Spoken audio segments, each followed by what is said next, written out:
ये इस टॉमी की उर्दू हिंदी एक्सप्लेनेशन का थर्ड पार्ट है और थर्ड पार्ट की शुरुआत में हम देखते हैं कि सुजिन चाइनीज अंकल आंटी के साथ खड़ी सोच रही होती है कि इस टकले बॉस से जाकर पूछे खड़ूस बॉस ने मेरे को शू शुआ चुआ चुंग चुआंग मेन का इंटरप्रेट कैसे बना दिया, मेरे को तो चाइनीज की एबीसी भी नहीं आती है। कि तभी वो आंटी इससे पूछने लगती है कि इधर बिल के लिए मैं मेरे ये दोनों कार्ड्स यूज कर सकती हूँ क्या, जिसको सुनकर सुजिन के मुंह से फर चाइनीज निकलने लगती है। और जब इनको अच्छे से समझा चुकी होती है तब इसको ख्याल आता है कि ओह तेरी, सचमुच में मैंने तो चाइनीज बोली है क्या, और ये चमत्कार हुआ कैसे। इससे पहले कि वो मजीद छोटे से दिमाग पर जोर डालती, अंकल दोबारा से इससे कुछ पूछने लगते हैं कि अब मेरे को भी जरा समझा थोड़ा सा। और वो इनको बताती है कि लो क्या याद रखोगे कि साउथ कोरिया गए थे और वहाँ एक सुजिन मिली थी। फिर खैर आगे क्या, वो दोनों इसकी चाइनीज से सेटिस्फाई तो लग रहे थे और सुजिन भी हैप्पी हो रही थी कि बैठे बिठाए मुफ्त की चाइनीज बोलना आ गई मेरे को, और क्या चाहिए। और फिर जॉब से ऑफ करने के बाद घर जाते समय भी यही सोचती रहती है कि मेरे को ये चाइनीज आखिर आई और आई कैसे, कि मेरे को तो कोई गड़बड़वड़ लग रही है, कोई और मिलने वाला है क्या मेरे को, आखिर कौन होगा अगला मिस्टर चार्मिंग। तभी इसको फेमस ग्रुप एक्सो का काई सामने इससे पूछते खड़ा दिखता है कि मेरे को जरा बताना मैंने कितनी कॉल्स की, तूने आंसर भी नहीं किया मेरे को एक भी। और वो दोबारा अपना मुंह खोले खड़ी थी कि ओह भगवान सच है या कोई सपना। वो इसको आगे से बोल रहा था कि भाई तेरे साथ डेट पर जाना ना दुनिया का सबसे मुश्किल तरीन काम है, तुम्हें पता है ना। और वो बोलती है डेट, और वो भी मेरे साथ, क्या बोल रहे हो। तो वो बोलता है कि बाकियों का तो मेरे को पता नहीं, पर मेरे ख्याल में जब एक गर्ल और बॉय लंच पर साथ चलते हैं तो इसको डेट ही कहते हैं। और जरा एक बात तो मेरे को बताना, तुम कब मुझे अपना स्टूडेंट समझना छोड़ोगी। तो वो भी बोलती है कि अच्छा तो मैं तुम्हारी टीचर हूँ और तुम मेरे स्टूडेंट। और फिर दोबारा अपने मन से बोलती है कि अच्छा तो है लौंडे के साथ, मतलब कि मेरा पास चेंज हो रहा है, जैसे कि मेरे कोई पिछले जन्म हुई ये सब के सब। और फिर कई इसको यहाँ वहाँ की लड़ियाँ मिलाते देखकर हाथ से पकड़कर वहाँ से ले जाता है कि फिलहाल तो चलो ना इधर से, मेरे को जोर जोर की भूख लगी है। फिर सोचती रहना इस सब के बारे में। और फिर इसके बाद वो लोग काफी ढेर सारी डिफरेंट चीजें ट्राई करते हैं। लास्ट पर रेन होने लगती है और इनके पास अम्ब्रेला नहीं होता है, जिस पर काई अपना कोट उतार कर इसको कवर करके बोलता है कि थोड़ा ही तो आगे जाना है, चलो फिर मजा लेते हुए भागो मेरे साथ। और फिर काई को बर्गर खाते देखकर तो इसको लगता है कि वो बहुत ही ज्यादा हैंडसम दिख रहा है, जस्ट लाइक अ प्रिंस। काई इसको अपनी तरफ देखते पाकर इसको लगता है कि सुजिन को शायद बर्गर अच्छा नहीं लगा है, तो बोलती है कि हाँ किसने बोला, बर्गर में तो मेरी जान है, तुम्हें अच्छे से पता तो है। तो वो इससे पूछने लगता है कि फिर जरा मेरे को बताना तो बर्गर को चाइनीज में क्या बोलते हैं। तो वो इसको बताती है कि हन बाओ बाओ। और फिर बताने के बाद मन में बोलती है कि ओह अच्छा तो मैं इसकी चाइनीज की टीचर थी मतलब। और फिर खुद से बोलती है मन में कि मेरे को लगता है इससे किसी विसी करने वाला ख्याल मेरे को अपने दिमाग से निकालना होगा, इस स्टूडेंट से किसी लेने देने वाला ख्याल मेरे को अच्छा नहीं लग रहा है। और वो इसको मन ही मन में मुस्कुराते देखकर बोलता है कि अगले साल मैं चाइना जाने वाला हूँ और फिर इसके बाद मैं तेरे को नहीं देख पाऊंगा। तो वो पूछती है कि इधर क्या करने जा रहे हो। तो वो बोलता है क्या बात कर रही हो, मेरे को इधर कंसर्ट करने के लिए जाना है, इसलिए तो तुमसे चाइनीज की क्लासेस ले रखी हैं। और फिर वो उसको बताने लगता है कि मैं 10th क्लास का स्टूडेंट था जब तुमसे फर्स्ट टाइम मिला था। और इधर सुजिन को तो कुछ भी पता नहीं था, खुद से ही टामक टोइया मारते हुए बोलती है कि हाँ हाँ सही कह रहे हो वैसे। और वो इसको देखता रह जाता है और फिर बोलता है मैं अब से तेरे को अपनी टीचर विचर नहीं बुलाना चाहता हूँ, आखिर सिर्फ 5 साल ही तो छोटा हूँ, तो हम फ्रेंड हैं अब से। और वो इनकार कर देती है कि बिल्कुल नहीं मैं तुम्हारी टीचर हूँ समझे, और तुम मेरे स्टूडेंट हो। तो वो सुनकर सैड हो जाता है कि अच्छा अब क्या कर सकता हूँ, तुम ही राजी नहीं हो। और इधर मन में तो वो भी सैड होती है कि मैं कितनी बुरी हूँ, अब इसको दोबारा पता नहीं कब देख पाऊंगी। फिर वापसी पर दोनों को आगे कुछ नजर आता है, वहाँ जाने पर पता चलता है कि कोई कल्चरल डांस का शो हो रहा है। और फिर काई इसको अपने साथ अंदर ले जाता है कि चलो डांस करते हैं हम दोनों भी। तो वो काफी शर्मा रही होती है पर साथ में दोनों काफी ज्यादा एंजॉय भी करते हैं। और इसके साथ डांस करते हुए और एंजॉय करते हुए वो अपने मन में विश करती है कि काश ये सब कुछ ऐसे ही रहे। और फिर काई बहुत ही जबरदस्त सा स्विंग डांस स्टेप करके प्रपोज करने वाले स्टाइल में इसको बोलता है कि अब से मैं तेरे को पक्का टीचर वीचर नहीं बोलूंगा, बोलूंगा। तो वो इसको पूछती है कि अच्छा तो फिर मेरे को क्या बुलाओगे? तो वो बोलता है कि सीधा नाम से सुजिन सुजिन बुलाऊंगा तुम्हें। और इसको लगता है कि जरूर मजाक कर रहा है, पर वो बोलता है कि बहुत जोरों का मैं सीरियस हुआ खड़ा हूँ। और इसको विश्वास दिलाने के लिए तो जल्दी से अपनी पॉकेट से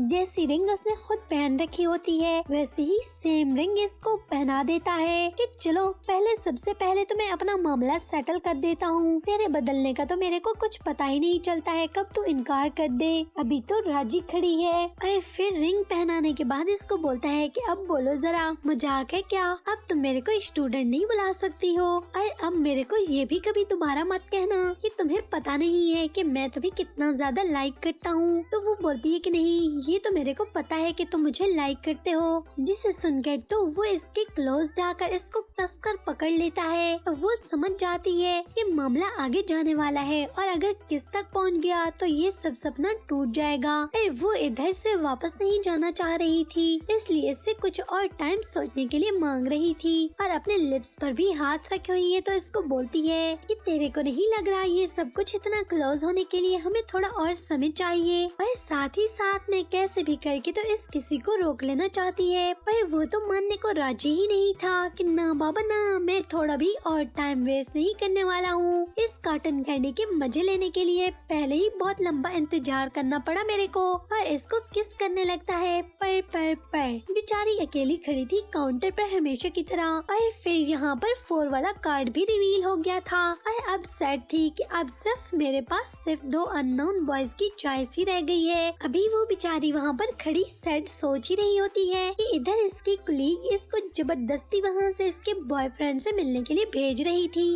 और वो हैरान परेशान के है मेरा बॉयफ्रेंड किधर से छप्पर फाड़ कर गिरा है। तभी इसको ढूंढते हुए ये मॉल के 2nd फ्लोर पर इसको तेकोन मिलता है, जो इसको बोल रहा था कि देखो तो जरा, मैं सारा दिन से तुम्हें कितना ज्यादा मिस कर रहा था। और वो तो अपनी लिस्ट में एक और हैंडसम मैन को देखकर हैप्पी थी कि मतलब अभी किस्मत मेरे पर मेहरबान है, आखिरी 2 चांस में भी मिस्टर चार्मिंग निकल ही आया। फिर तेकोन इसको मॉल में ढेर सारी महंगी ब्रांडेड चीजें खरीद कर देता है, जिसका विश्वास इसको खुद भी नहीं हो रहा होता है। और बोलती है कि भगवान प्लीज मेरे इस बॉयफ्रेंड वाले सपने को मत तोड़ना इस बार। फिर जब तेकोन अपने सर्वेंट को इसके हाथ में पकड़े बैग पकड़ाने लगता है तो बेचारी इसको बिल्कुल भी देने को राजी नहीं थी। इसका मन नहीं कर रहा होता है कि इतने मुश्किल से तो सब हाथ आया है, भारी है तो होने दो, पर मेरे से इनको दूर मत ले जाइयो। पर फिर बेचारी अपने दिल पर हाथ रख कर तो छोड़ ही देती है और फिर संभल जाती है कि इतना छिछोरापन भी अच्छा नहीं होता है। और फिर मॉल में तेकोन के साथ चलती हुई है तो इसको बोलती है कि मेरे को लगता है तूने मेरे पर बहुत ज्यादा खर्चा कर दिया है। तो वो इसको बताता है कि ये तो मेरे लिए कुछ भी नहीं है, क्या तुम्हें पता नहीं है कि मेरे डैड की ट्रिलियन बिलियन डॉलर्स का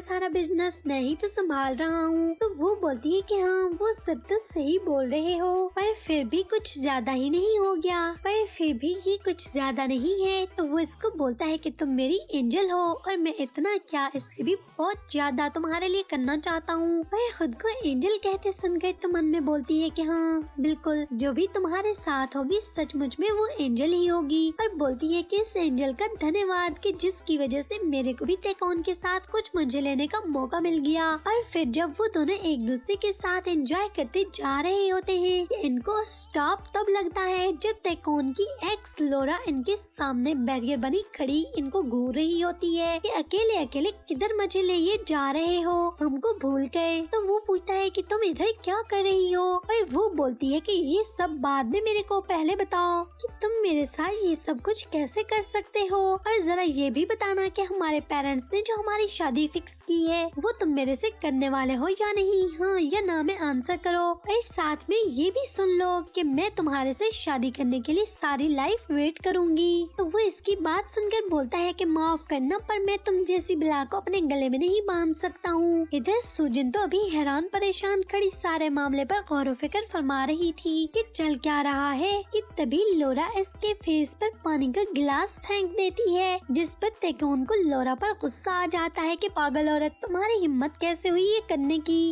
और फिर जल्दी से सुजिन की तरफ पूछने लगता है कि वो ठीक है या नहीं। तो वो बोलती है कि बस मेरे को एक किसी दे दो, शायद वो इधर से फिनिश करना चाहती थी। पर तभी वहाँ पर चीखती चिल्लाती आग के गोले बरसाती तेकोन की मोम आग आकर इनके रंग में भंग डाल देती है। और इधर सुजन बेचारी जो कि बहुत ही अच्छा बनते हुए इनको सलाम ठोकती है, तो तेकोन की मम्मी को इसके सुगर बहू के जैसे सलाम पर तंज करने लगती है कि देखो तो कौन मेरे को सलाम कर रहा है। और इसको बिकाऊ औरत बोलने लगती है, तो खुद को बिकाऊ औरत कहते सुनकर सुजन फौरन से तेकोन की तरफ देखकर बोलती है कि मेरे को बताना जरा, अब मैं क्या करूं? तुम्हारी मम्मी तो बॉर्डर क्रॉस कर रही है क्या? बल्कि कर गई है, पर मेरे को गुस्सा भी नहीं आ रहा, पता नहीं कहाँ चला गया है। कि तभी मिस ओके बोलती है, तुम्हें और कितने पैसे चाहिए मेरे चांद से बेटे का पीछा छोड़ने के लिए? पहले वाले काफी नहीं थे क्या जो वापस लौट आई हो? और सुजन हैरानगी से कहे कि पैसे? कैसे पैसे? अभी वो पैसों के बारे में सोच ही रही होती है कि इधर मिस ओके वहाँ पर सुजन के फेस पर कुछ सुंदर मंदर आर्ट करने के लिए लवाजमात इकट्ठे करना स्टार्ट करती हैं, जैसे कि फर्स्ट पर वो किमची मंगवाती हैं, पर तेकोन के बीच में पड़ने पर कि मम्मी आपने ये किमची यहाँ पर मेरे को खिलाने के लिए मंगवाई है या क्यों? तो वो सर्वेंट इसको वापस ले जाता है। और इधर सुजन भी ये सब कुछ देख कर तो मुंह खोले खड़ी होती है। इसको भी समझ लग जाती है कि इसकी खातिर तवाज़ो करने वाली है इसकी सासू माँ। और फिर तेकोन के बीच में आ जाने पर तो वो सर्वेंट इधर बॉयल कैल्प लाता है, और इधर तेकोन के बोलने पर कि वो सुजन से शादी करने वाला है। तो मिस ओके बड़े जोश और खरोश से हाथ में लेकर सुजन के फेस को रंगने के लिए अपना हाथ जैसे ही आगे करती हैं, तो तेकोन आगे जाकर इनका हाथ पकड़ लेता है, जिससे सारी की सारी कैल्प लोरा के फेस पर उपटन की तरह रगड़ी जाती है। और सब अपनी अपनी जगह पर हैरान परेशान खड़े होते हैं कि क्या से क्या हो गया। पीछे सुजन की कुलीग भी बड़ा एंजॉय कर रही होती हैं सारे सीन को, पर सुजन को ये सब कुछ बहुत बुरा लग रहा था कि मैं ऐसा ड्रामा कभी भी नहीं चाहती थी। इधर आंटी लूरा को जिन बने देखकर समझ जाती हैं कि अब सारे का सारा गज़ाब मेरे पर उतरेगा, तो वो आराम से लड़क जाती हैं, बेहोश होने का ड्रामा करती हैं कि अब इस मुसीबत से ऐसे ही जान छुड़ाऊंगी मैं। इधर सबके चले जाने के बाद सुजन तेकोन को बोलती है कि मेरे से ये सब कुछ बिल्कुल भी बर्दाश्त नहीं हो रहा है, और मैं ऐसा कभी भी नहीं चाहती हूँ, तुम कितने भी कूल क्यों न हो, पर मेरे को मुसीबत में नहीं पड़ना है। और इसको जोर जोर से पकड़ कर किस करके तो इस सारे मामले को यहीं पर खत्म करना चाहती है, पर तेकोन इसको ऐसा करने नहीं देता है और इसके लिप्स पर अपनी फिंगर रख देता है। रुको तो जरा, सब्र तो करो जरा, यही तो टाइम है मेरे डिसीजन लेने का। और फिर वो एक प्रेस कॉन्फ्रेंस बुलाता है जहाँ अपने डैड के बिजनेस और इनकी विरासत को छोड़ने का ऐलान करता है। और फिर रिपोर्टर्स के पूछने पर कि साथ कौन बैठी है और क्यों छोड़ रहे हो ये सब कुछ, तो बोलता है कि यही तो मेरा सब कुछ है, सब कुछ। और सुजन को तो बिलीव नहीं आ रहा होता, तो वो बोलता है कि मैं इससे शादी करने वाला हूँ। फिर सुजन इसको अपना हाथ देकर तो पूछती है कि सच भी बोल रहे हो ये सब कुछ, तो वो बोलता है कि 200% मेरी जान, आई लव यू। और इसको किसी करने लगता है कि सुजन वापस से कल्टी मारकर इसको रोकने लगती है कि नहीं नहीं प्लीज रुक जाओ, मैं इस सपने को तोड़ना नहीं चाहती हूँ, रुक जाओ, मेरे को किसी नहीं चाहिए अभी तो सिर्फ और सिर्फ तू ही तू चाहिए, बस सिर्फ एक चांस बचा है, पता नहीं वो कौन होगा, मेरे को पता नहीं, मेरे को पसंद भी हो या न हो, रुक जाओ। बहुत जोर लगाती है इसको किसी करने से रोकने के लिए, पर बेचारी फिर भी हाथ पांव काउंटर पर ही खड़ी मक्खियाँ मच्छर मारने के लिए मार रही होती है। और नाना करते भी बेचारी का सपना टूट ही जाता है। और फिर ठंडी सांस भरती है कि अब तो एक ही चांस रह गया है, और ये लास्ट वाला चांस भी हाथ से निकल गया मेरे। और सोचने लगती है कि अब पता नहीं कौन होगा, कि तभी अपने ख्यालों में खोई हुई है कोई इसको बुला रहा होता है। इसको लगता है कि लास्ट वाला मिस्टर चार्मिंग आ गया है, पर देखने पर पता चलता है एमी मुंह का टेस्ट खराब कर दिया है सारे का सारा। पर वो जो इसके सामने खड़ा था बुढ़ा अंकल, वो इसको बता रहा था कि 10 मिनट में इधर शूटिंग स्टार्ट होने वाली है। और फिर इसको जबरदस्ती अपने साथ वहाँ से ले जाता है। और फिर जब वो आगे जाकर देखती है तो इसको ली जोंग सूक खड़ा दिखता है, तो इसकी आंखें और मुंह दोनों के दोनों खुले के खुले रह जाते हैं।